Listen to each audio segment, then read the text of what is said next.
Hola amigos de YouTube, ¿cómo están? Bienvenidos a mi canal Historias Universales con Jeremy Rodríguez.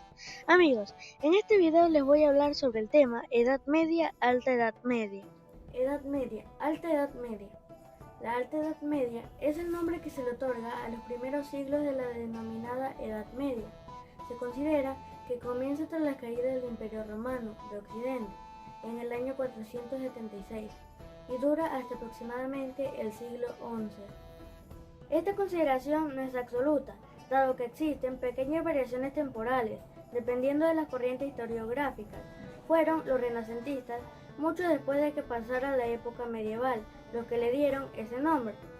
Se trataba de un término bastante negativo, puesto que se consideraban que era una etapa de oscuridad e ignorancia entre la Europa del clasicismo grecolatino y su propio periodo del Renacimiento. A pesar de que hoy se considera a esa creencia muy exagerada, sí es cierto que la Alta Edad Media y en general todo el periodo medieval se caracterizó por numerosas guerras y por la llegada de pueblos germánicos ajenos a las tradiciones anteriores. Estos nuevos habitantes, herederos de los que los romanos llamaban bárbaros, acabaron adaptando muchas costumbres y hábitos de Roma. Dos grandes bloques geopolíticos destacan durante esos siglos: el Imperio Carolingio y el Bizantino, o Imperio Romano de Oriente. El Islam se presenta como amenaza común para ambos. Esta religión aparece en esa época y tiene una expansión tan vertiginosa que en el siglo VIII ha llegado a Hispania. El feudalismo es uno de los elementos más importantes que aparece durante la Edad Media y que afecta tanto la economía como la organización social. Casi todos los expertos sitúan su origen en la inseguridad que señalaba antes. Esta provoca que aquellos con menor posibilidad de defenderse, como los campesinos, acudan a los grandes señores para pedirles protección. Incluso los campesinos llegaban a ceder sus tierras o les eran quitadas a cambio de esta seguridad. Se creó un sistema basado en la existencia de una pequeña clase poderosa, dueña de tierras y ejércitos, y de otra, más numerosa, dependiente de la primera. Estos últimos trabajaban en los campos para los señores y estaban vinculados con las tierras. Además, tenían que pagar impuestos y prestar otros servicios a los mandatarios. Organización social. La situación anteriormente descrita también sirve para explicar cómo estaba organizada la sociedad de la época. Se trataba de una división de clases absolutamente jerarquizada, con un pequeño grupo de favorecidos y una gran masa de perjudicados. En la cúspide de la pirámide estaba el rey.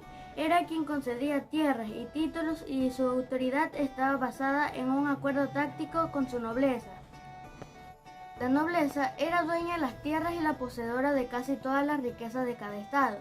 Una de sus funciones era encargarse de los llamados vasallos. En el último escalón de la pirámide, estos eran sobre todo los campesinos, atados a sus tierras, quienes vivían en la pobreza o rozándola. Entre estas clases se encontraba otra que se colocaba entre los privilegios, el clero. La influencia de la iglesia era muy grande y además también contaba con grandes posesiones de tierra. Economía. Como se puede imaginar, tras ver cómo se dividía la sociedad y el significado del feudalismo, la economía de estas naciones era casi totalmente rural. Podía existir algo de comercio, pero muy limitado, tanto en distancia como en productos. Arte y literatura. La Alta Edad Media no era considerado el periodo más luminoso en las manifestaciones artísticas. En cualquier caso, se puede apuntar que la temática era religiosa en su mayoría.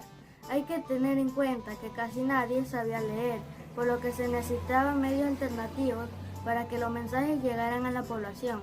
Así, eran frecuentes figuras como los juglares, que relataban historias de todo tipo, casi todos con un origen en la tradición oral. Igualmente podían representarse algunas obras de teatro de marcado carácter religioso. En la arquitectura se encuentra el prerrománico, dividido según la religión en la que se desarrollaba, como el teatro. Era de carácter religioso y destacaba en las iglesias construidas. Quizás la excepción se encuentra en el arte carolingio, que intentó recuperar ciertos temas y formas de la antigüedad clásica. Se considera que fue fundamental para la posterior aparición del románico y el gótico. Imperio carolingio. La otra gran potencia que aparece durante la Alta Edad Media es obra de los pueblos bárbaros que habían llegado siglos antes.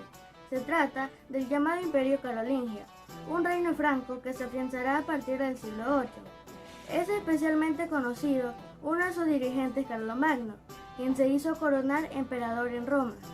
Se trató de un intento de resucitar de alguna manera al Imperio Romano y de volver a unificar Europa. Igualmente, recupera parte de la cultura clásica y le otorga una gran importancia a la religión entre la religión cristiana y el poder. La muerte de Carlomagno acabó con el sueño de consolidar una gran parte del Estado. Un poco después, su imperio se dividió en dos, el Reino de Francia y el Sacro Imperio Romano Germánico.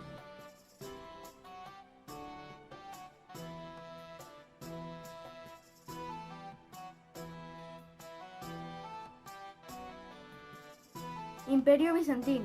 El Imperio Romano Oriental, conocido como Imperio Bizantino, resistió a las invasiones germanas y se mantuvo durante toda la Edad Media. El poder político estaba centralizado en Constantinopla, con Justiniano I, siglo VI. El imperio alcanzó su máximo esplendor. Creó el código de leyes más importante de su época, en el que lleva su nombre. Su general Belisario conquistó Italia y el norte de África, por lo que Bizancio controló el Mediterráneo. Bueno amigos, este fue el video de esta semana. No se olviden de darle like y de suscribirse a mi canal. También me pueden seguir en mis redes sociales. Y hasta la próxima. ¡Chao!